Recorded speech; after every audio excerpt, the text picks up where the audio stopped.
So once again, the review, you have Rob, who's Caddick, a squire, human. You have Scro, who is a beastborn. He's a thug and a gunslinger. Dan, Vigorish, who is a runner and kind of like a bard. Everyone is level 0, don't forget. Brooke is Maya, a scavenger. She's basically on her way to being a ranger, if that's what she keeps going for. Tom is Robin, a thief. He is half-elf. And we have Vinny, who we don't know much about right now, but we know he's crystal-born. That's about it. And there's not many of him around, if any. And so we begin. Caddick, you have been carting to Solst, the Arcane City, now for almost 2 months.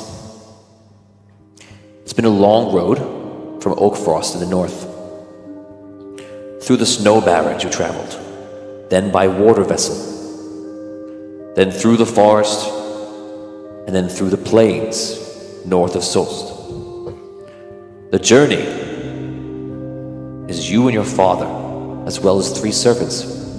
As you know, your father is a lord, one of the many lords of Oakfrost. Your servants are common folk, but they are paid well and considered an extended part of the family in most cases in Oakfrost.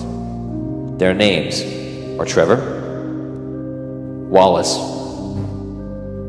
and Araya with an E. If you forget their names, it would be very rude. It's been at least 3 storms, a dozen or so rainy days, and 5 times stuck in the mud, and simply the worst trip of your life.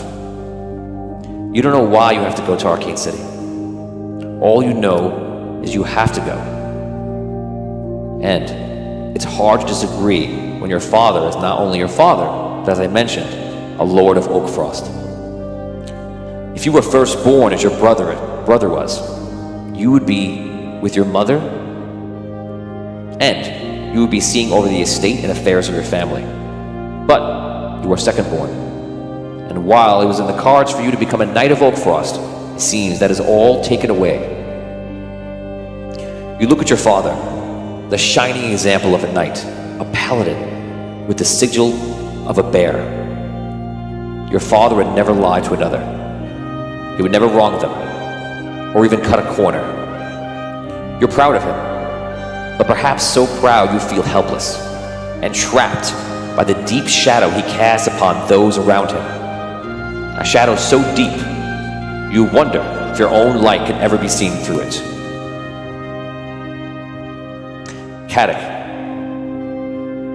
this is your journey, a long one and an arduous one. You're close to arriving in the Arcane City. And we take you to the moment where your father turns to you to speak with you.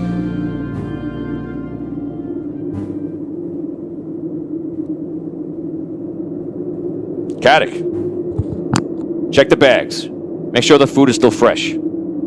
Out of game, he asks you this every hour of the entire trip. Yes, Father. I'll check them again. Check the bags. Everything looks great. No problems. You come back? Yep. Now what you do is you turn around the cart, and you see the servants are there. Some supplies are there. And you're kind of just like, checking on things. Nothing really good. It begins to rain in the distance. That's not fun. But you're kind of used to it at this point. You've had your fair share of mud for literally the rest of your life. You come back to the front and sit with your father again. You literally take your position, reset up, sit there. You look up and you hear the thunder and the light, and you see a bit of lightning. Your father looks up. Your father is dressed to the T in his full plate mail regalia. Never a day off. How's everyone else doing back there? Everything seems fine. But Caddick, you didn't even look. I noticed them as I was checking the food, Father. And now I beg you one last time. Caddick, I asked you to look and check on them. I don't want to know who they were 2 minutes ago. I want to know now. How are they?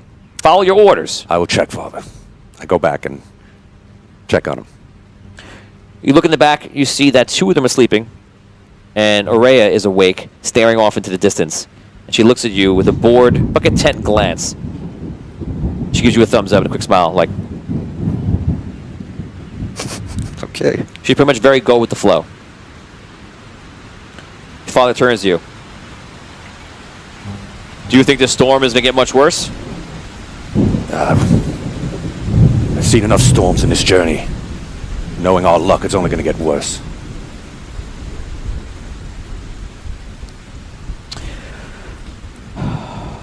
Caddick, this is out of game. You have always had a knack for storms and rain. You always are able to sense danger. You're not really sure. Maybe something in the air. A certain feeling about the clouds rolling in the distance. It's perhaps the one thing your father asked you and actually trust your answer on. You feel like without that, you'd almost would have no worth to him. Whether that's true or not, you don't know, but that's how you feel. You can put that down under talent also. Ooh. But we can put weather sense. Storm chaser. Storm chaser. Ooh, that's much cooler. But storm chaser. Weather guy. I thought he had a talent for not being loved by his father. For disappointing your father. That too. That too. It all came back around. Hoisted by my own petard. Tables have turned. I feel it. Don't worry, I feel it. You continue riding on. In the very, very far distance, you see the Arcane City. And in the distance, this is what you see. Minus the person sitting on the left. You see the lighthouse in the distance that is currently on, shining around. And you see this entire city. The entire planet is one giant city. Surrounded by great walls. In the past, in the last quest in Celestial War, there were no walls. They've been constructed, probably by magic. The shield is erected around the whole entire thing, and you see beams of light on the outskirts and within the center going up into the sky, creating and manifesting and stabilizing that shield.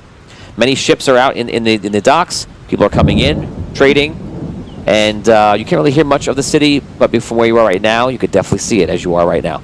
Any questions about what you're viewing? No. So the walls are inside the bubble? The wall, yeah, the bubble actually starts on the walls. Well, actually, it goes a little bit past in some cases. Questions from all of us? I'm sorry, or just Rob? You can ask a question if you want. Okay. What is the land directly outside of the bubble? It's basically forest. It's quickly forest. It starts off obviously like as a shoreline, but then about 300 feet in, it becomes like a bit of a forest. Okay, I'm just questioning the buildings that I see on the drawing, on the animation. I have a question. How much of the city has water surrounding it? Like the whole thing, or? So in the past, in the other quest, it wasn't like that. It seems to be different. It's almost like they either the water rose, or they let the water in. It's one of those two things. Okay. Like that. Is it all around the city though? Do we know or not? It is all around the city. Well, you guys, you live there. You know. I've never been outside, but you know. Right. The only place to get on now, it seems like they're trying to make it very defendable, and they're worried about the world. So the world now is full of dragons, as you know, and it's also full of many of the monsters that came from Dragano that still roam and now are multiplying and like that in some cases. And it's the typical world of a tabletop where now there are monsters there, except in this world, instead of me writing a backstory that this is a world of monsters and knights and dragons, no, you know exactly how the monsters got there. Right, it already happened. Yeah, you know how the gods got there and where they went. You know how the dragons came in. You even know how the Grim Reaper was made in Super Farmer. You know everything about every society by watching the Celestial War, which I think is really cool. It's awesome. I didn't have to write it down for you. I didn't have to give you a 21-page document. But it is all there in the entire quest, and you see what it is from the beginning to there. So yes, there are monsters around, and it looks like they've been defending themselves a lot better. Okay, so you start your riding in on the cart. Caddick, our house is in the center circle, near the Arcane Hall in Arcanum's Tower. You'll like it. It's the nicest part of the city. Just make sure you look presentable and always represent our family well. Father, you know I would never bring dishonor upon our house. But I beg you for one last time, don't make me go to this place. This city is full of cutthroats, and thieves, and charlatans. My presence here can't be essential to your business. Caddick, you know I am a lord of Oakfrost, and you know I have fought for what is right, what is lawful, and what is good for very long. I have been summoned here, though I cannot speak of it, for a very important purpose. And it has to do with exactly that. A bit of oak frost might, if you will, brought into the Arcane City. Yes, perhaps there are thieves, scavengers, street rats. He looks up at the rain. Yeah. He gets the horse to go a bit faster. But I would tell you, I will do what I can, as I did in Oak Frost.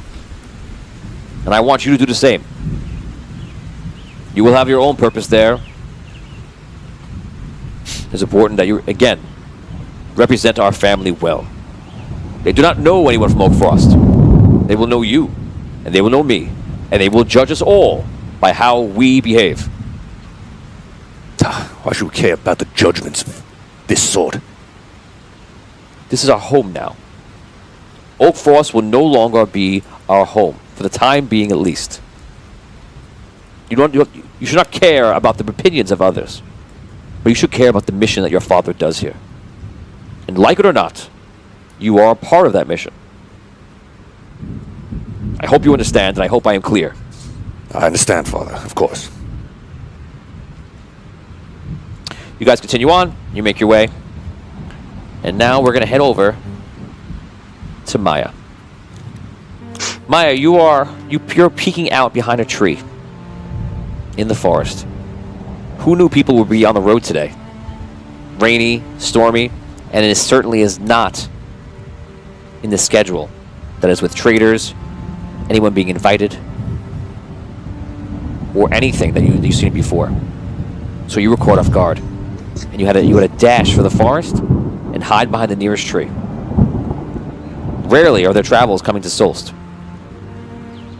You know the magistrate Arknum doesn't like any visitors off schedule, and usually it makes it very easy to sneak out because of that. You're now in what everyone in Solst, in the Arcane City, call Outer Solst. What's out here? Not much. There are a bit of farms, some outlanders, the lighthouse, and a few other buildings around. But 99% of the city is within the walls, within the shield. Right now, you're caught in the middle of a storm. It's wet, it's rainy, it's not fun to go into, but it definitely covers your tracks, and it definitely makes it easier to sneak out, so you're not really upset.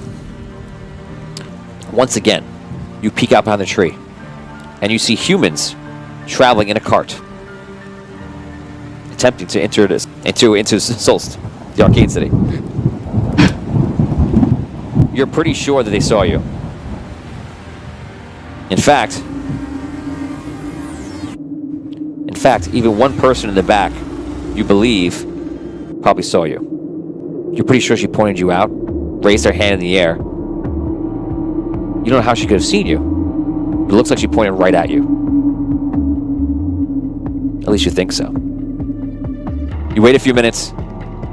You have butterflies in your stomach, animosity, and you turn around to look as what you should do. Travel back, or get the supplies for your family and do what you must.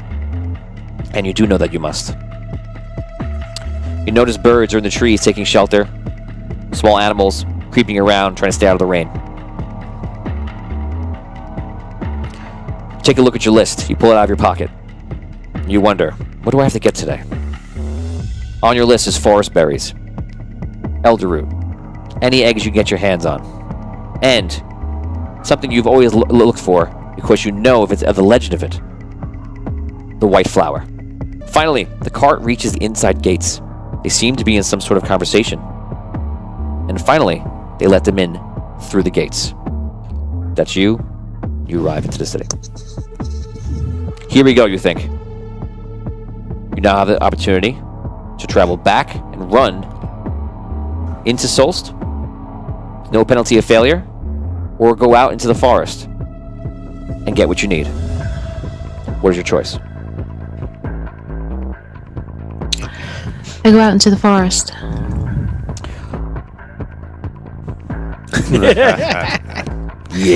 Yes. I mean, I don't even know if she really saw me, so, like, I have to do this. You're doing the right thing, Brooke. The right thing. I think so. I step into death. Caddick, we're going to come back to you now. Finally, you think to yourself, cobblestone roads. An actual road that is not mud is beneath you. It's the happiest moment of your life. That's how it feels. Immediately you notice the rain has lessened, and it seems to almost glow blue as it still falls through the shield. You think perhaps it's the magic. You know nothing about magic. You have no desire to be here, but you can't help but marvel at the buildings. So different than Oak Frost. It's like someone took all the buildings and pushed them together, and inside there are lights glowing that you've never seen before. What kind of light have you seen? From candle, from lantern, from torch. But here, the lights glow colors that you frankly have never seen lit before. It's beautiful to you. Whether you admit that to not, and not to your father, that's another story. On the streets, hundreds of people, if not nearly 1,000, make their way around in a hurry. You wonder what's so important, what's the rush? You pass through some areas that seem to be poor areas, citizens wearing plain clothes, kids playing in the streets, and even a bard playing some sort of horn on the corner. Vigorish, we're going to go to you right now. You're standing on the corner with your mother's pan on the floor. A lot better to use the pan, so if someone tries to steal the money that you're trying to collect, you'll be able to hear it from the pan rather than a hat. And maybe this time you can keep your money that you're making from the tips of playing and performing in the streets. Only problem is, your mom yells at you every single time you take her pan. That's your life. All right. You used to play it down. You used to play down by the market, by the bazaar. But after a time, you realize the Bardic College has reign over who performs there and when they perform. And that's not you. And every time they see you now bringing that horn in, they kick you right out. So you moved around a bit. You also tried to go into the richest part of the city, Center Circle, the middle of the city. There was a mixed bag. You would make a few coins quick, but soon enough a seeker would come and throw you out there, and usually they take your tips. They're the worst, and they're usually corrupt. They feel all knightly and powerful because they're actual citizens of Solst, unlike you and unlike pretty much everybody you know. And mostly, unlike everyone around you where you live, which is the Rim, or the Outer Rim. And the Rim is located in the outer rim of the city, as you can imagine by the walls. But here, your newest spot, probably for the past few weeks, is on Mage's Road. It's perfect. Everyone who has to pass by, it's close enough to Center Circle, and somewhat near the Rim. No one cares what you do here. And, you know, you would perform in the Rim, but no one has any money there. So, this is pretty much your last spot, and it seems to be a decent one. So, as long as you don't mind a few thieves coming in and stealing your money from time to time, albeit the pan, you try to do to stop that, and a couple of different people coming in for competition, this seems to be the best spot you found as a wandering bard through the city. Today, you made 3 gold. And all of a sudden, as you're playing your horn, you hear the clickety-clang of your pan as 2 thieves pick up the pan and run. 3 gold is how you're going to eat today for you and your mother. What do you want to do? What time of day is it? It's early on, probably around noon. Okay. Do I have anything on me? Do I have any weapons on me? You do not have any weapons on you. So the city of Solst, Arcane City, they frown upon anyone carrying weapons other than like a dagger or a simple weapon like maybe a staff. That's it. Long swords, short swords, bows and arrows. No reason for it. Especially because all the guards are seekers. They're wizards. They have magic. You know, it's very easy to control. 6 seconds. All right. I'll run after them. You begin to run after them. They're pretty fast. They're kids, and they're darting through the crowd, and you can tell you're definitely going to lose them. And that 3 gold is pretty much everything to you. The 2 of them start running through the crowd, darting and weaving, running right by a cart that's coming in. And all of a sudden, a man in blue armor, shiny silver and blue, jumps off the cart and stops one of them, your father, Eldarin. Caddick, get the other one, quickly. All right, jump off the cart and chase him. Okay, roll d20. This is going to be a run check first, which you have running. 10 is the roll. Do I add my strength? Yeah, I don't know if you applied it yet. So as of right now, your roll is 10. 11. I have, if I can add the 1 from strength. Okay, you start chasing him. You almost catch him. You're right behind him. He's making his way. You're a good runner. You know, you're from being a squire.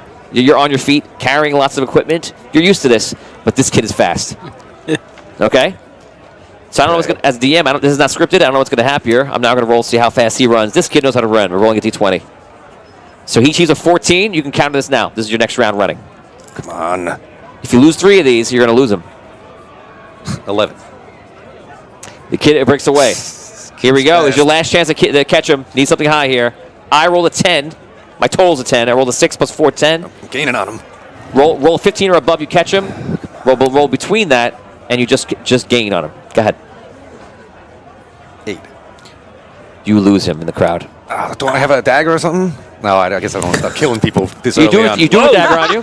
He's a kid. If you want to take a shot with a dagger and throw it, No, I won't. don't help him, Brooke.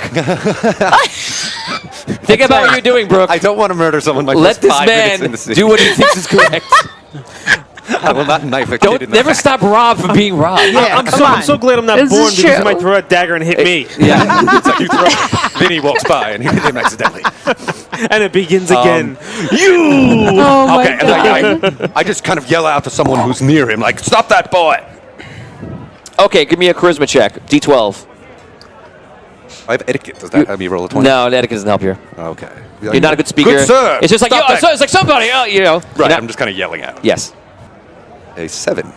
7, you call out, you just yell a couple of things, you're in a panic, and try to help him, try to describe situation. You can't. The boy gets through, it is gone with the money, and you failed. Okay, I look back to see where my father is. What do you Caddick, you got him? I lost him. Caddick, he was right by you. You're a squire of Oakfrost. You can't catch a child running through the streets? Where is he going to go? We're in a place that is surrounded by walls and a magical dome, and you can't catch this child? Thief like that. Runs, no doubt, every day. I've never seen someone run like A thief. It's a boy. A boy with a pan. You're a grown man, for crying out loud. You're right, father. Get back in the cart. I go back. Brutal. Oh my goodness. Get in the cart. Where's his thief? Do you say that, or you just like that? No, I look. He comes over, and you see he has a thief, and he's holding him by the back of the collar, and he brings him over to you, Vigorish, and he goes, "Well, at least give him back the 1 coin I see in your hand." Do I know who the boy is? Do I recognize him from the town? Maybe, but you don't know who he is. Maybe you've seen him around. Okay. Hey, give me my gold back, man. Where's your friend? Where is he? Drop the coin. The boy drops it. I pick it up and put it in my pocket. Does he have my pan too? No, the other one has your pan. Your mom is going to kill you. Perhaps that's probably the worst thing that just happened. That's the worst part. Yeah. Forget the money. That was a brand new Teflon pan. Man, you stole 2 gold from me and you took my mom's pan. Guys, Listen, we're going to check right now. I'm on the same corner every single day, all right? I'll be back there tomorrow. You get your friend, you come back, and you bring me my pan, and you bring me my gold, okay? Or I'm going to find you. Okay, yeah, I'll be back later. God, can't stand this city sometimes. Can I go now? Thanks. Thank you, sir. He puts him down, not so nicely, but not so roughly, and is like, "Get out of here." I give him a shove. Sir, I'm very sorry I couldn't help you any further with this. I was only able to catch this one, and unfortunately my son over there, who should be competent, could not catch him. Do I hear It's this? okay, well, Yes. I mean, He looks thanks for you catching that in one the guy. I mean, eyes. you Who should got me be 1 competent. gold. I guess I could get some food Oh for me and my my mom God. tonight. Thanks. Forgive me, beggar, that I failed you. I mean, it's not really your responsibility, but, thanks for trying. Actually, if you wouldn't mind telling me, is this the right way to Arctum's Tower and the Center Circle? Yeah, stay on Majors Road. You'll find your way to the center circle. You don't want to spend much more time here. I mean, you look like you guys are dressed pretty nicely, and a lot of people in the Rim, they're going to know that you're around. They're going to know that you have some money, so stay on this road. Get out of here as quickly as you can, man. I appreciate you. What is your name? Oh, my name is Vigorish. Pleasure to meet you. Yeah, Okay, nice we'll to be meet on you our guys, way. too.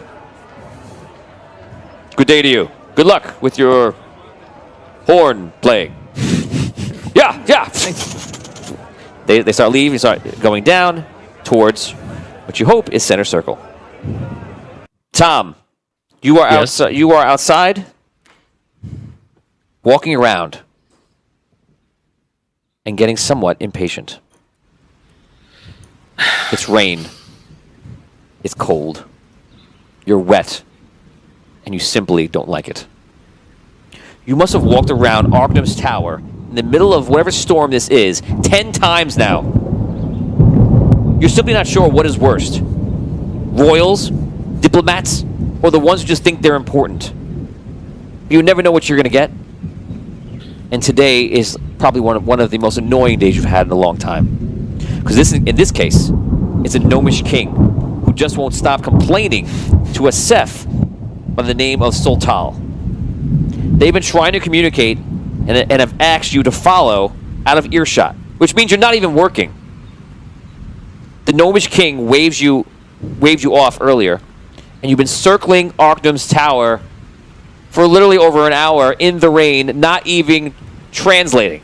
And they're both trying to communicate, talking in common, very poorly, and nothing's happening. And from what words you can hear, aren't right words.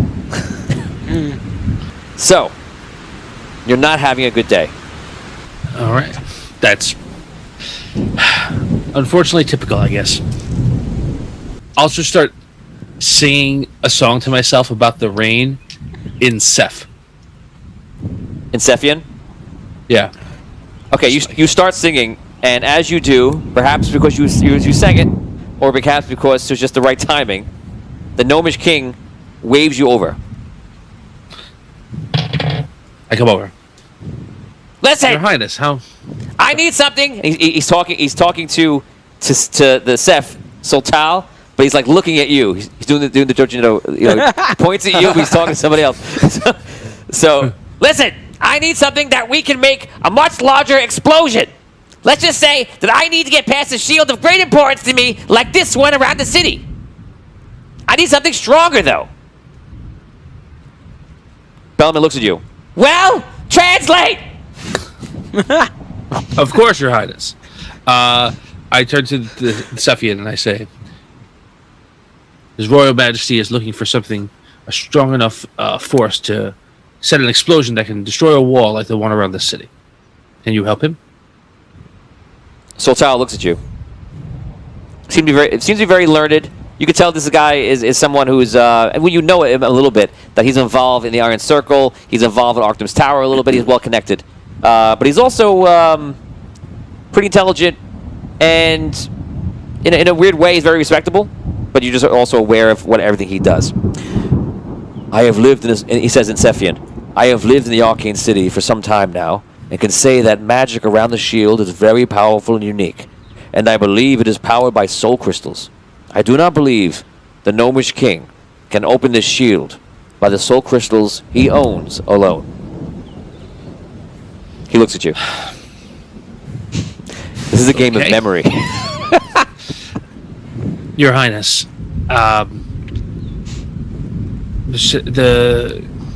he says that he's been here for a long time, and he believes that the wall surrounding this city, this magical wall, is so powerful that the soul crystals you possess right now are not enough to breach it.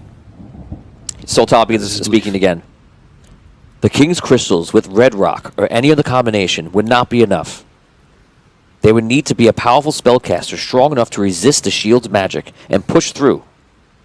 Seth are very resilient, and it could be possible, unless there is another solution that I cannot think of at this moment. I would imagine for what he requires, and you don't know what they spoke about before this conversation. You don't know what the conversation actually is fully about. You just know what they're saying now. I would imagine what he require would be some sort of thief to disarm the traps inside, a few others to protect that thief, and probably an enchanter to disenchant the source of the magic. And then, once inside, whatever is at that source, you would need something or someone much more powerful than a Ceph to dismantle it, for it would be a great and powerful arcane source of magic. Please translate. Okay.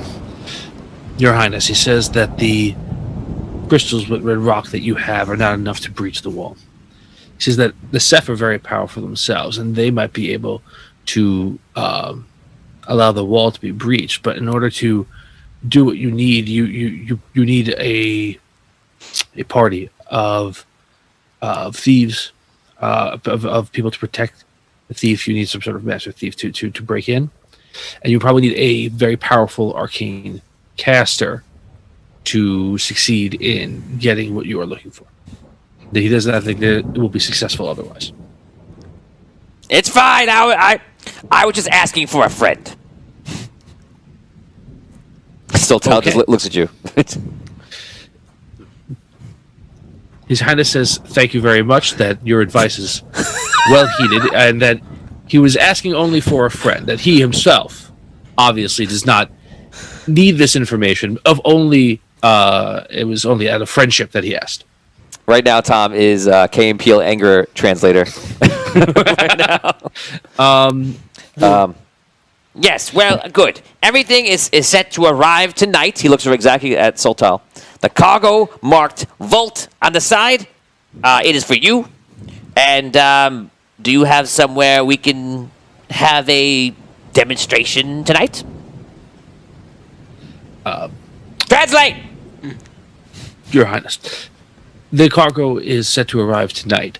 There is marked Bolt on the side. That is for you. And he is wondering if there is a place where we can have a demonstration tonight of, I presume, whatever the cargo is. Yes. And how it is used. Of course, of course. Ask him, please, if he is familiar with the Fire and Fury. And that is where he will meet me tonight. Around midnight will suffice. Your Highness, there is am I familiar with the place? Yeah. It's popular. Your Highness, there is a establishment called the Fire and the Fury. He suggests that you meet him there at midnight tonight, where a demonstration will occur. The place is one where you may want to hide the fact that you are Your Highness. It is not a place of... it is a place where ruffians... Fine, fine. I will have my guards with me. Tell him I will be there with my elite gnomish guards.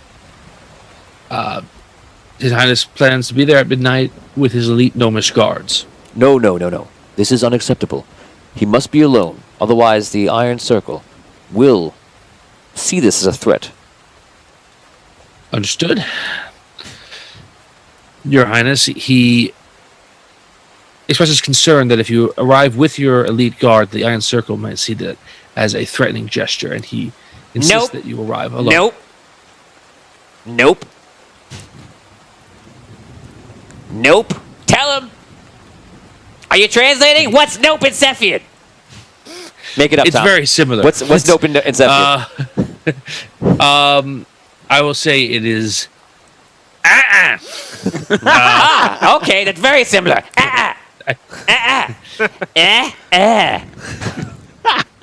Okay. So, His Highness is concerned, I think, about I got it. I understand. the nature of that place Yes, and the yes, fact that yes. as he arrives there, he may not be Tell him, arriving there. please, translator. Tell him Yes, he must arrive alone. There is no choice. That is it. Your Highness. He says this is not a decision that he is making, or even advice. This is the decision of the Iron Circle. They will not allow you to enter with weaponry or guardsmen. Well, You- what about Your him? Highness, What about this guy? I need a translator. He comes. You go with a blade? I have used a blade in the Good. past. You're coming Your with me. Highness. You're going to translate. And if something goes down, you got to protect me. It would be my distinct honor. I know. Your Highness. Tell him. His Highness suggests, as a compromise, if you would allow me to travel with him as a translator, and at least he would feel some protection. He has someone that he knows here in the city, and I suppose that if he's in any danger, he would throw me at the danger. Would that be okay? I believe they would be okay with the translator, since that seems adequate and appropriate. I will let them know. Please tell him I will see him tonight at midnight, and I will apparently see you there as well. Good day to you both. He nods to the king, and he takes about 5 steps back, and then turns around and goes. Your Highness, he approves of me as your translator. Where would you like me to meet you? So we will travel there together. I'm staying here at Arcnem's Tower, so you can meet me here. Bring a big sword. Very easy to do. I will bring what I can bring, Your Highness. He made it very clear that if I bring a big sword, they will not allow us in. Bring a small sword. I will bring a small blade. But I will bring myself, and I will do everything I can to protect you. You have my word. Fine. Bye. Be here on time. He walks off. He goes into the tower. Okay, Caddick, we're going to go back to you right now. All right. Caddick, you pass into center circle. A few wizards appear next to the cart. They're wearing yellow robes. Lord Edrin, you are expected. Your house is here. The address is 7211 Center Circle. We will show you in and magically ward the house from those who would seek to enter unlawfully. Everyone here in your party would of course be safe and never have to worry if someone comes in your house unwanted. They would be struck by the dangers of the magic that we use to protect you in the next few minutes. And you, sir, are you the son of Lord Eldrin? Yes. Yes. This is my son you will direct to me. He is not intelligent enough for these sort of situations. Let's just say. Caddick, get the bags inside. I go get the bags. And when you get inside, choose which room you want. If you want one by the window for a good view, you may have it. As long as it's not the master. Very well. Very well what? Very well, Father. I shall do as you say. Very good. Trevor, Wallace, Araya. Come this way. You will get the other bags. They kind of nod as they bring it in. You guys go into the house. Rob, you could take a room on the first floor, the second floor, or the third floor. These houses have very interesting looks. So you see in the middle, there's actually an area that's actually projecting a light up of a floating crystal. And the crystal looks like one of the blue sapphires. And it's actually being directed right into the center of the giant arcane shield. Your house is probably off and to the right now. And you can see Arcnem's Tower in the back. Arcnem's Tower is actually split into two. And that is the one you see in the very distance. Across the street right here is some sort of opera house, and there's many shops here. Everyone in this area is absolutely and easily targeted as wealthy or with money. Very different from what you saw in the Rim, and very different from what you saw on the way, even as far as Mage's Road brought you. You've made your way through this area, and off to the right, and the building that you see with the orange lights on, that is your building. Oh, nice. To have such a significant building in the center of the town when people are poor, starving, or barely have anything to live in, obviously you can tell of the worth of your father's mission and why you're here. Which floor do you take a room on? The first, the second, or the third? Where is the master? The master is on the second floor in the back. Okay, so I'll take a third floor room with a window. Third floor with a window. Okay, so all the other servants take floors on the first floor. You're the only person on the third floor. There's other storage areas up there as well. Okay, we're going to head over to Dash. Dash, working on the docks has been some good pickup work for you. Being a Beastborn has its benefits. The reptile part of you doesn't need too much sleep. About 4 hours a night does you pretty fine. So you're able to work these hours during the day at the docks and at the fire in Fury at night for the Iron Circle. Usually you're working with runners when you're working for the Iron Circle. Making sure they do their job and help them out if someone doesn't pay them. Of course, there's all sorts of things they use. But for the most commonly thing that you do, you're following runners around, make sure they're safe, and you apply a little muscle when a little pressure needs to be applied. Today it's rainy and windy, and all the dock workers have been complaining. And there's been a lot of accidents on the dock already because of the high winds and the storm and such. You just keep your head down, don't draw attention to yourself, and keep working. After a few hours of working, you look over to see an oddly dressed person come in. And you're not really sure who they are right now. I'm going to stop you right there. Going back to Caddick. Your father comes down after figuring out the rooms. And he says to you, Caddick, I just got to, one more thing to speak to you. I have to head over to Arctum's Tower right now. And apparently, you can head down to the docks right here. There was a note on my bed here. And you're to see Ogun. And Ogun will have some work for you at the docks. And I know we talked about what you'll be doing here. So I basically signed you up here at the docks. You'll be working there for 8 hours a day. And you'll be doing whatever they need you to do over there. And you know what? You still got half a day left. When you get down there, see if you can help him out, and maybe you can work the second shift today.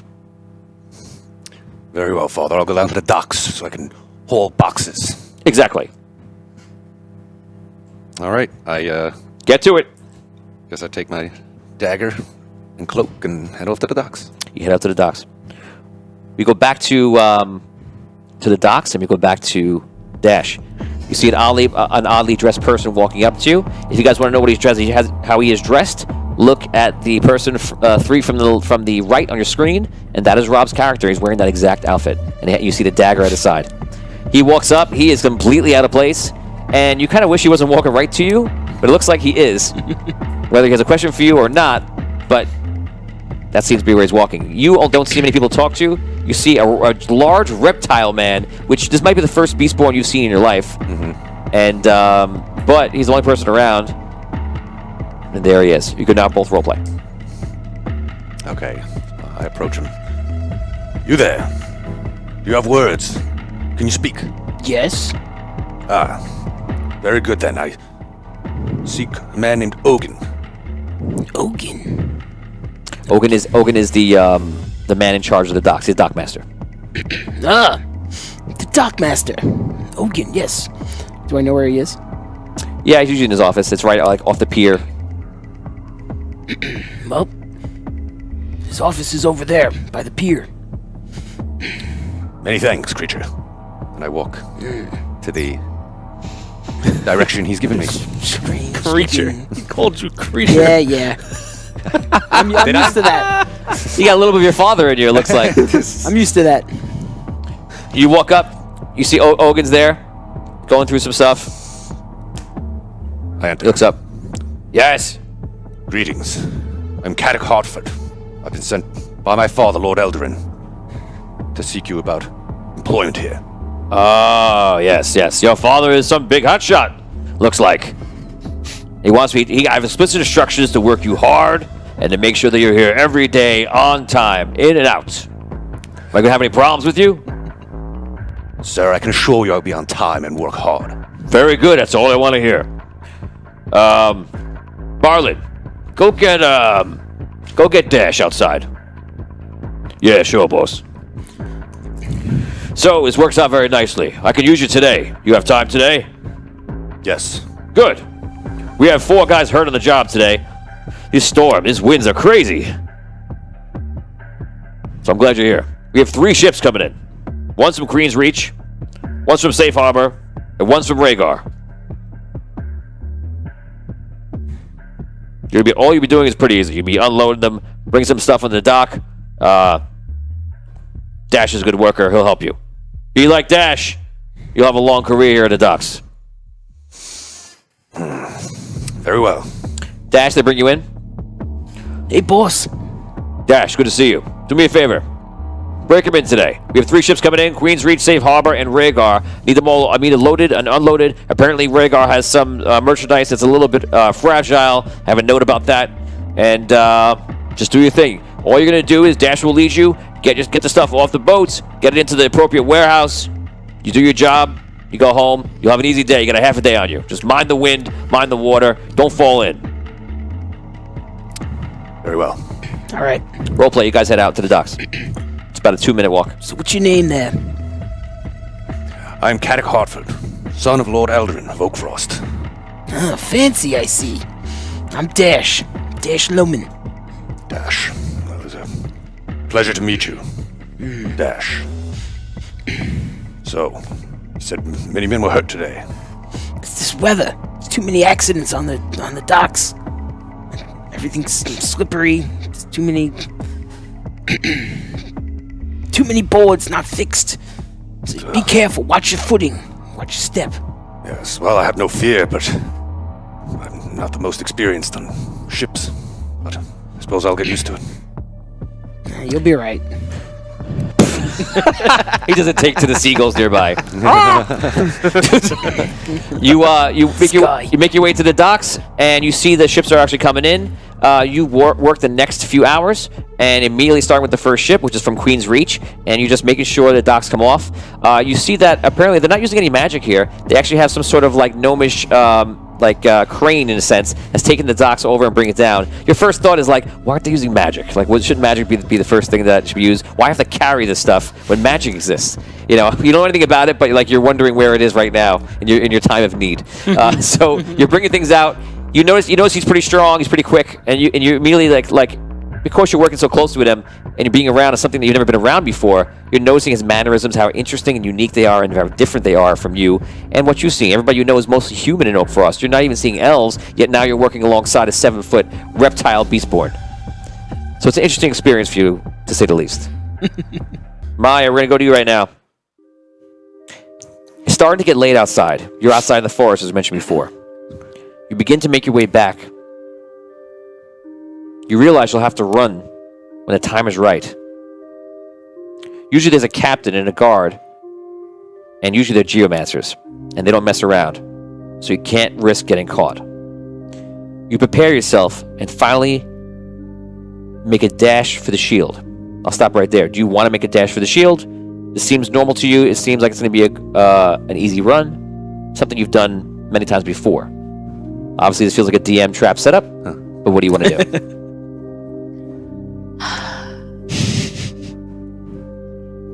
So I shouldn't run for the shield, right? Because then I'll live. I'm not saying that, and you cannot pull your friends. I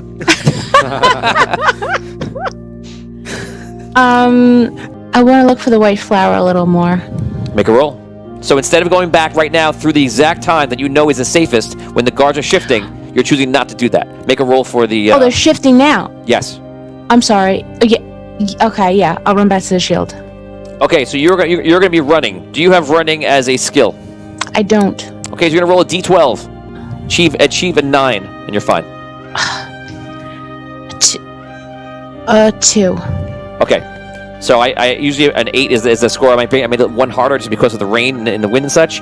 You run outside and you slip and fall face first and plant onto the ground. You roll a bit and force yourself back up, wincing from the pain of the fall, and you make your way right into the shield. Unsure if anyone saw you or not, but what could you do? You get to the shield, press your body through, and you've become kind of used to the feeling of the immense pain, and it kind of weakens you and takes all your energy out, but you can make it through. You fall to the side, but unlike every single other time you've ever done it, there's a captain standing right in front of you with yellow robes. Well, sneaking out, I see. We thought something was odd was happening. Then I saw your fragile Cephian body wiggling its way through the water and dirt. Pathetic. How do you plead? I plead not guilty. I fell through the wall. You fell through the wall. Show me you fell through the wall. I was just running. Show me how you fell through the wall.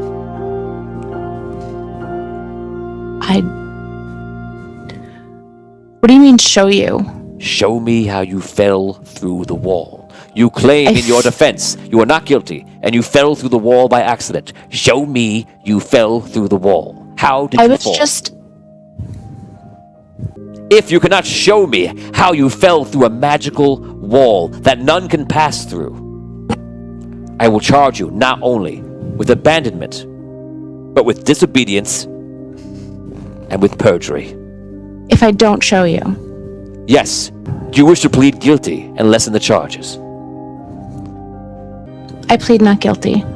Not guilty. After considering what you have said here and what I have seen, I announce you guilty. For the charges I have mentioned, you will come with me to Arctum's Tower to be judged further. He grabs your arm. You disappear. Perfect. Are there lawyers there? Or is this like... You hope so. With my okay. phone call. Vin, you see... Vin, we go over to you. You see a flash of light.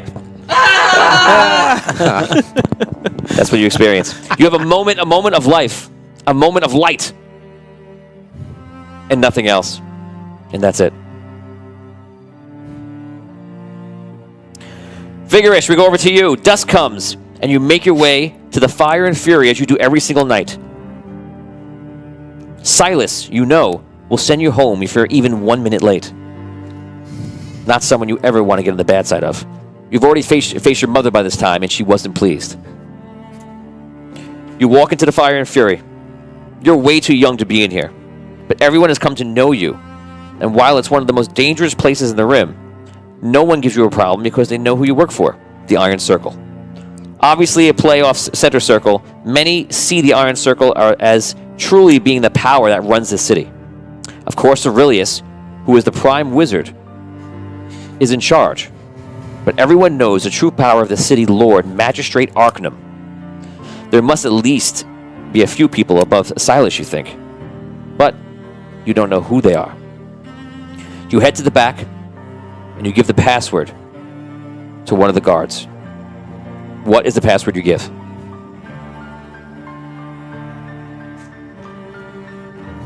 Nightwing. Okay, go through. I head on through.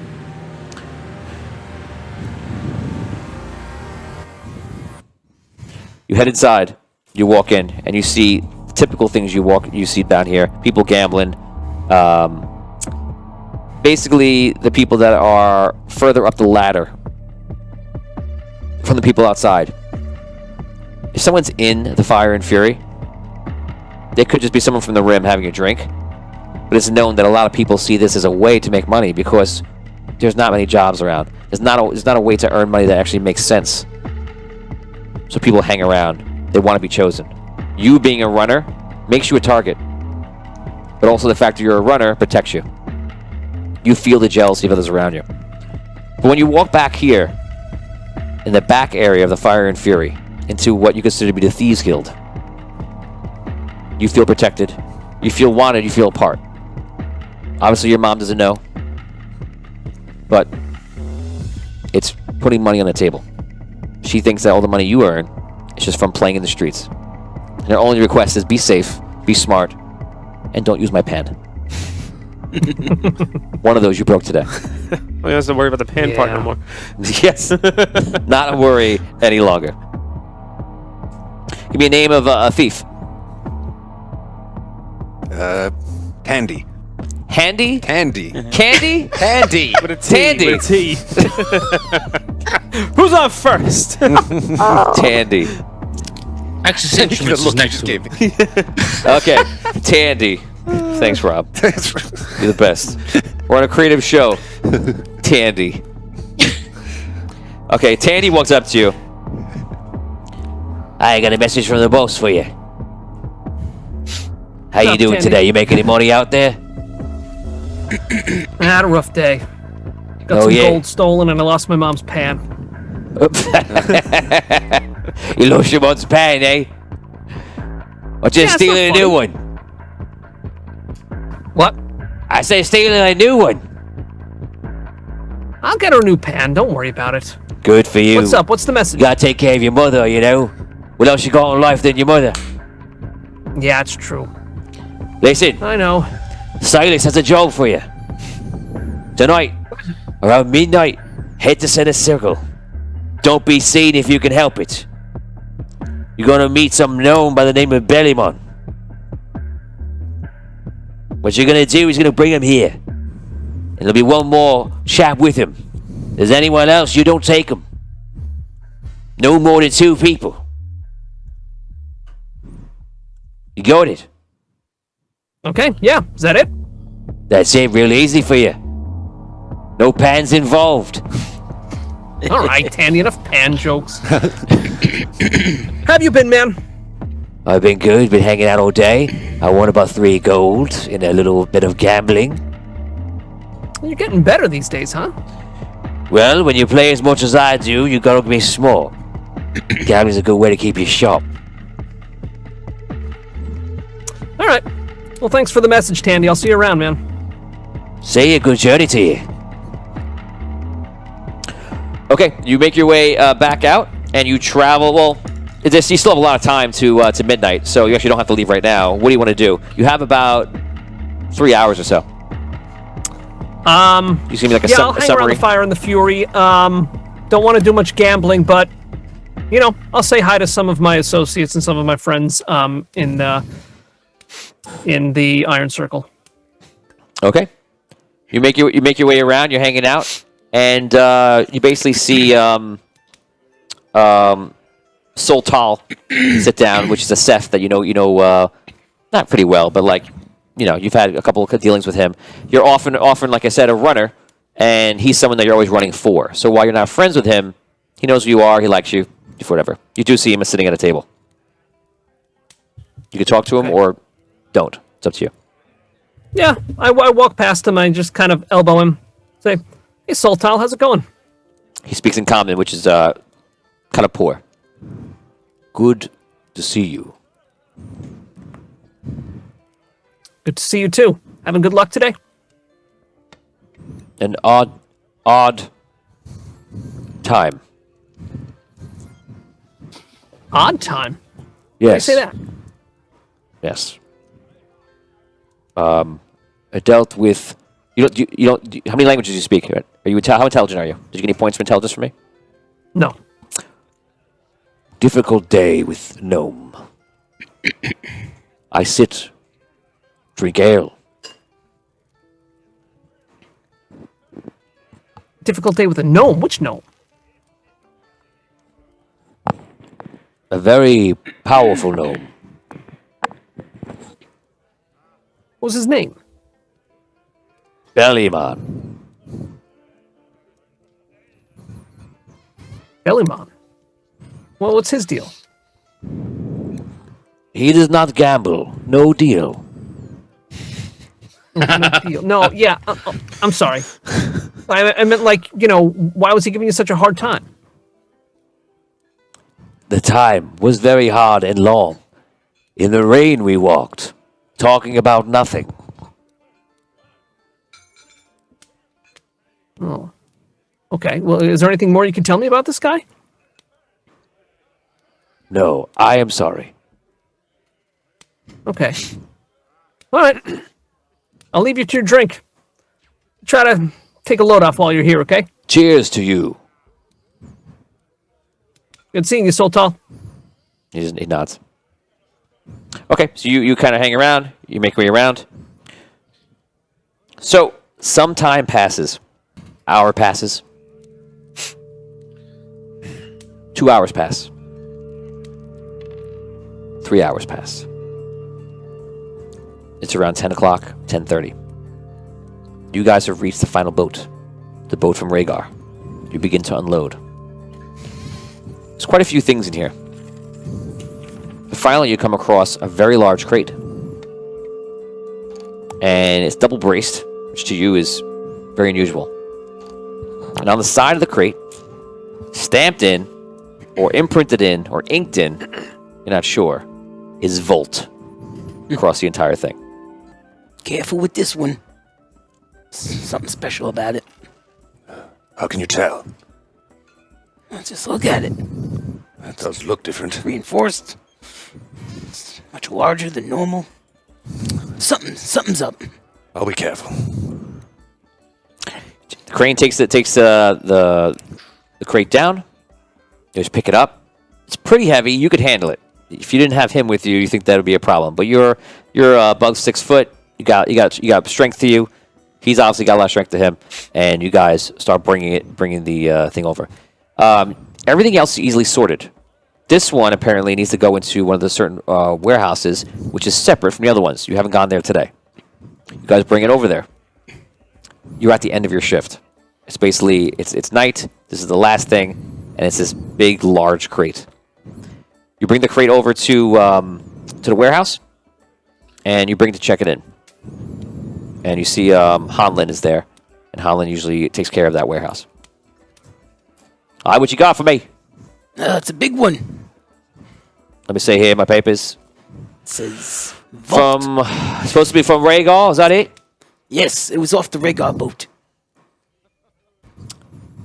It says Volt on the side. So this Vault. one,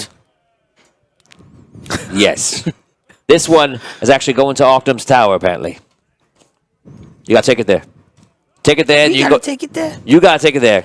You gotta be careful. Let me tell you something. Anything that delivers to Octum Tower, if there's even a dent on it, it comes back with a reprimand. That goes to Ogun, and that would go to you. Make sure you get it there. You don't put a scratch on this crate. Yeah, I know. Go there and you can go home. Bring it there with you. We'll see you tomorrow. All right. All right. Okay, you guys bring the crate, and you guys bring it for probably about a few minutes. You guys are not saying much. It's fine. You've worked together the whole night. You know, you've ran out of things to say. That's common talk or small talk. Streets are emptying out. A couple of seekers pass you. They don't pay you any mind. They know they see you're dock workers. It's pretty clear. You finally reach Arctum's Tower, the tower that I showed you in that picture that's split in two sides. The seekers are there. They see you. They look at the paperwork that Hanlin gave you. They let you in. You guys walk in, and you're basically just waiting for someone to talk to you. All of a sudden, you hear a noise in the crate, like a bang. Roleplay. There's an animal in there. Could be. I don't want to know. I didn't hear nothing. Leave it. Whoever's gonna take it, get out of here. That's it. Don't ask nothing. Don't say nothing. That's it. Do the job. Does it seem like this thing could break out of the crate, or that's pretty? You don't know. You do know you have to you have to deliver this to a person. You can't just leave it here. You can do it if you want to, but you do know it'll be. Oh no, I thought somebody was. Didn't you just say? Somebody's coming to get it. Oh, okay. Yeah. But you have to give it to a person. You can't just leave it around. No, I didn't mean it. Yeah. Let's get out of here. I just want to make sure you understand. You can do what you want. Right. No. Yeah. I didn't mean that. I meant. Just good. Yeah. So you're sitting here. This is obviously a pretty large tower, and there's a couple of people doing stuff. It's all mostly clerical, and they're all wizards just doing literally wizards doing paperwork. Isn't that exciting? Wizards doing paperwork. That's what they're doing. It's my kind of place. Yes. Tom's like, oh my god, love this story. Love this story. So okay, I'm a wizard. I do the paperwork. Is Helen there? Is who there? Helen? Oh, you know what? Make a vote on it. Majority vote. Do you want Helen to be working in somewhere in this tower? Yes. Yes. That'd be pretty cool. So Helen from season 1, episode like 6 or 7, whatever it is, from the Sunken City, has found a job in clerical work somewhere in Arctum's Tower. She works there. Moving on up. Maybe, you know what? She's got a very good resume. She was the best of the best. She does. She must have been a big She actually promotion. walks by right now and sees you. And she goes, "Oh, hi." And she walks on. and she walks through. I like her. All of a sudden, you see someone saying, good night, Helen," and that's this gentleman over here, Robin. Good night, Helen. Good night, Robin. Robin, you're standing down there, and you're seeing these two fine gentlemen sitting here, and they seem to be waiting in a very large crate, and you're waiting for King Bellaman, who's obviously staying somewhere in the tower. You just need to wait for him. All right. I look around. Are there seats? Are there places that I can sit down, relax, and wait? Or Yeah, you can sit down. Yep. all right, I sit down. I'll observe them, see what's going on with the crate. Okay. These two guys don't fit in, right? Definitely not. All right. All of a sudden, Well, he's kind of well dressed, right? A little bit. He is well dressed, but like for the wrong era and city. Still looks out of place. Yes. Big time. All of a sudden, wrong time. all of a sudden, the crate bangs louder than you can imagine, like a gunshot. But it stays, it holds. Is it? Yeah. Did it open or anything? Or No. oh, okay. It's just a Why would it loud open? noise. Just a loud noise from inside. Okay. Why would it open? Charles Morrison says Helen she's old AF.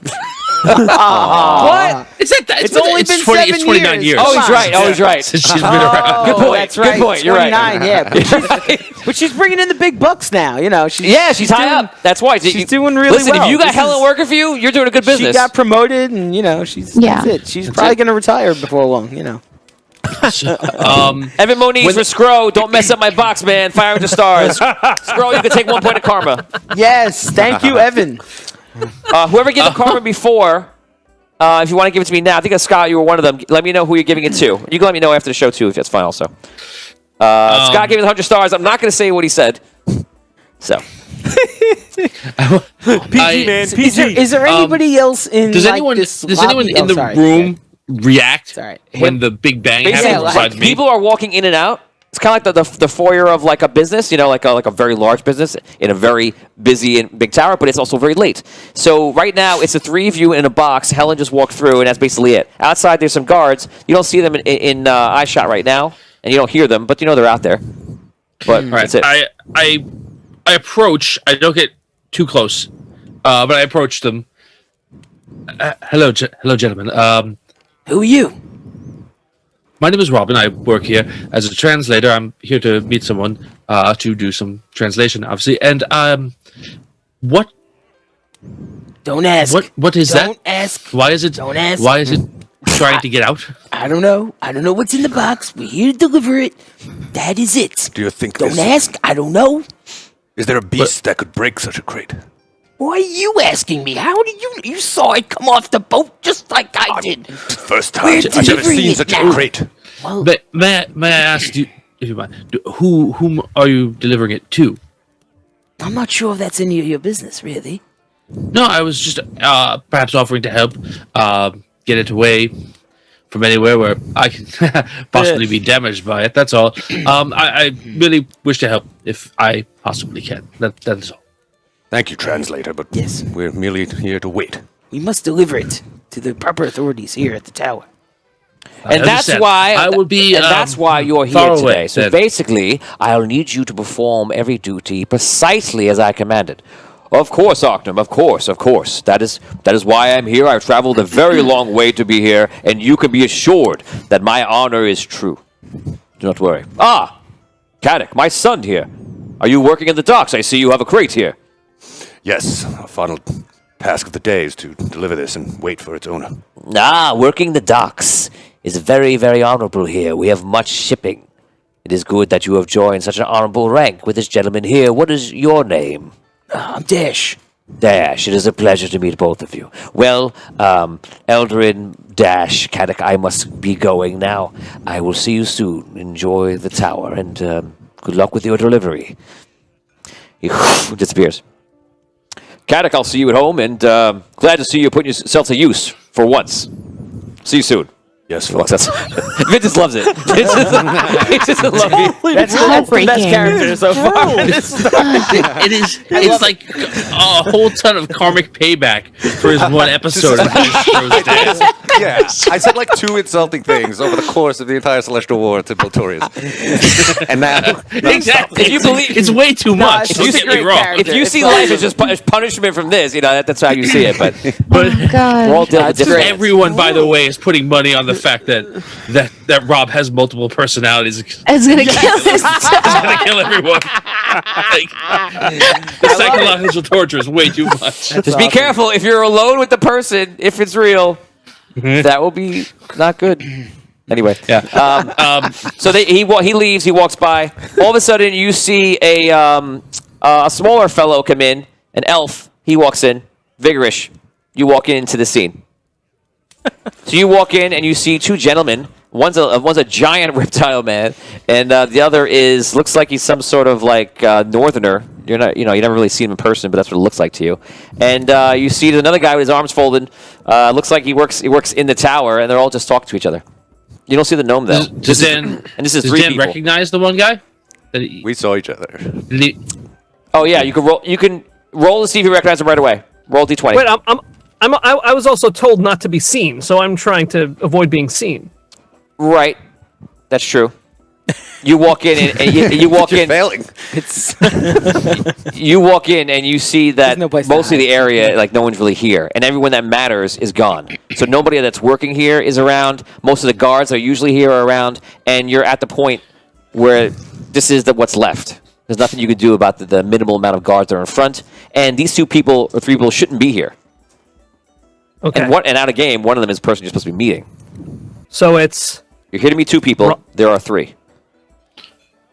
so it's Robin, Caddick, and Dash. Correct. Okay. And a box. And a box. Oh. I just kind of give them a nod. Hi. Hi. You're that beggar boy I saw earlier in the street. My father helped you. Oh. I didn't. Oh yeah. Your name was Wasn't me. Caddick, was it? Yes. Caddick. Oakfrost. Yeah. Hey man. Thanks for trying to get my money back. I know the guy took off and you couldn't get him, but I appreciate you trying to help me out. Of course. I would not stand by and watch criminals defraud and steal. There's plenty of criminals where I hang out, so if you want to come and pay me a visit tomorrow, maybe you could make sure they don't take my money tomorrow. Well, I'm a dock worker now, believe it or not, so I can't serve as your bodyguard. I was kind of joking around, but Awkward. All of a sudden, you hear a sound. You don't see anything, and down the steps walks down a wizard dragging a Seth, a blue-colored Seth, and a girl at that, redheaded, and sits her down in a chair. You will wait here. I have warded you. If you leave this tower, I will be alerted, and it will only add to the punishment that is coming. It disappears. You see a Seth rolling her eyes like this. Brooke, how'd you roll your eyes? Show us. Talk first so we can see you. Oh, sorry. Yeah, so it would go like this.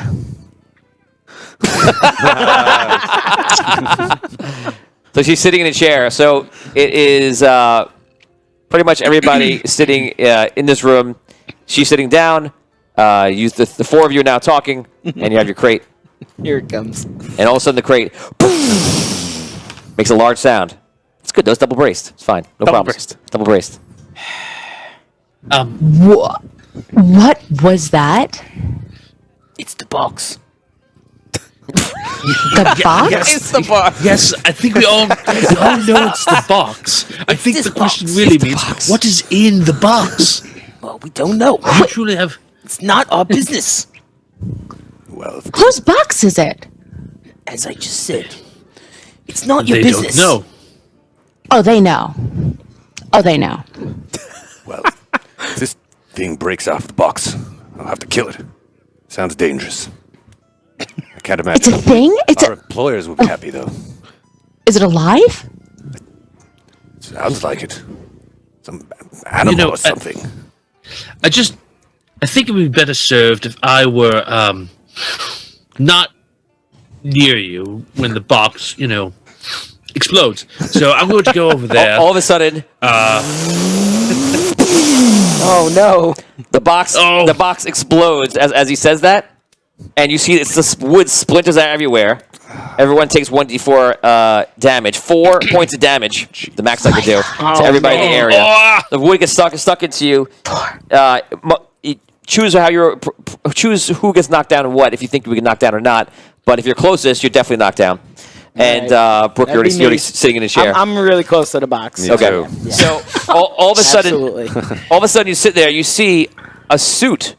Guards! A gnomish suit. Guards! Shh, what are you calling them It's for? kind of standing Guards! there. And the suit is right now not lit up, but all of a sudden it pulses like, and you see like almost like eyes, like yellow eyes appear and then go off, and then come on and then go off, and then all of a sudden they stay on. And whatever it is, or whoever it is, looks around and seems to be wide-eyed, shocked, curious. You're not really sure. And roleplay. Guards! Guards! I'm yelling. What? Excuse me, Wizard Man, stop it! I'm yelling for the guards. Okay, you yell for the guards. We're gonna roll right now. That's right. Guards! Guards, help! Anyone, help! You don't see anyone yet. What is this thing? You yell for the guards. Form of magic is this? Quick. Dan's character looks significantly younger than the rest of us. He's like a teenager, right? Yeah. I'm 18 too. All right, kids, children, kids, just back away. I'm 18. Okay, great. Oh, I'm sorry. Young adult, back away from the robot monster. All right, you're already in enough trouble. We don't need you dead as well. You're very judgy. Yeah, I am. Yeah. You were brought in by a seeker. I was talking about you calling him a monster. You don't know him or it or what that is. You're right. I don't know him. It's very possible he's a kind, learned soul who loves to collect puppies. Or he's a giant Loves to living collect puppies. Robot beast. Why the beast? See, there you go again. What are you two Yeah, doing? well, he's not. How close are we to the front door, like where we came in? You're probably about 50 feet away from it. He broke out. The front door, it actually Giant swirls eyes, around, glowing and there's a eyes. shield outside, I look too. over at Outside, Vulgar. Like a little The shield to walk in. building? It's not like a door, it's a shield. Vigorish, sorry. Oh, I'll go okay. over Vigorish. And I'm Okay. like, right, man? Who is this guy? Yeah, I keep yelling for the guards. I think... And All right. I knew that there was You know guards what? I outside, changed right, my when we mind. came in? Yeah, two wizards. Young, wanna learned go- adults. I'm gonna go towards them and try to get Please their attention. explore the robot. Get as close as you wish to him, and when you become friends with him, take him for a tour around the city. I apologize for trying to protect you from danger. I am sorry. I truly am. I did not mean to offend. Thank you. I take my hat off. Yeah, it's working. Your Wow, judgmental it's language you is gotta- in no way protecting us from danger, but I appreciate the gesture. That's exactly what it intends You to hear do. the suit of armor. I'm being judgmental of the Yeah. giant robot that broke out of the box and saying perhaps he will hurt you more than the wood that's already inside. talking! That Well, is stuff what I like intend. this, They don't even attitudes notice. like that is going to Stand keep back. Arcane City where it is. Unbelievable. I'm just saying. Good. Go. Great. Good. Everyone's going to hate each other. Okay, great. Where am I? You see the robot talks and it says, "Where am I?" She heard that. Whoa. Brooke heard. Now she heard it. I walk Now up to she the heard robot and I kind of like wave my hand in front of his eyes. Just so you know, you guys are familiar with gnomish suits, and you're the mechanical and they work. Your first thought might be someone's inside of it, but you see that there's glowing light out of it. And you're using the word robot, which is fine. But yeah, obviously, Right. yeah. But yeah, that's fine. Go ahead, Beast roleplay. wasn't good. Roleplay. All right, I grab Vigorish as he walks up to this thing, just kind of pull him back. Nice job. Stay back. I like This thing it. is awesome. Look at this He's thing, man. staying on point. I I've like never seen it. anything like It could this. be dangerous. I walk closer to him, too. I get the guards. I look around the room a little I bit. step back away and I go, metal suit. You are in the Arcane City. What is Do not destroy us. the Arcane City? City of Solst. You guys can That is hear where you are. the vibrating like crystal or whatever it is inside of him when you get close.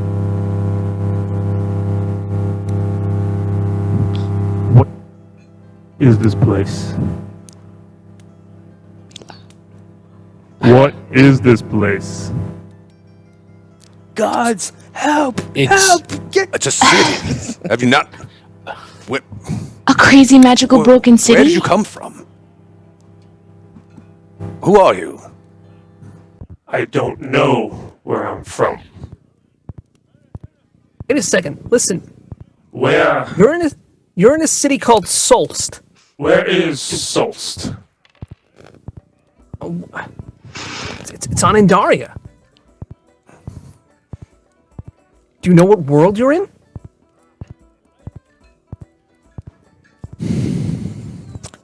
So you see that the pseudo armor seems to like look around. It's green and yellow. And guys, if you're not sure what it looks like, look at the bottom right of the screen, and you'll see the green armor with the yellow cape. The cape's all tattered up, and it looks like somebody took this armor, the suit of armor that was created by like some sort of dwarven steel or red steel, and it's been like patched and well patched with gnomish iron. So it is kind of unusual. gods! Look, Help! All of a sudden, you hear footsteps coming down the from inside the tower, coming down the stairs. I move towards those footsteps. Okay. You hear, what's all that racket? What's going on down there? Help the box! Bellman comes down. King Bellaman, it's I, Robin, your translator. We have to go.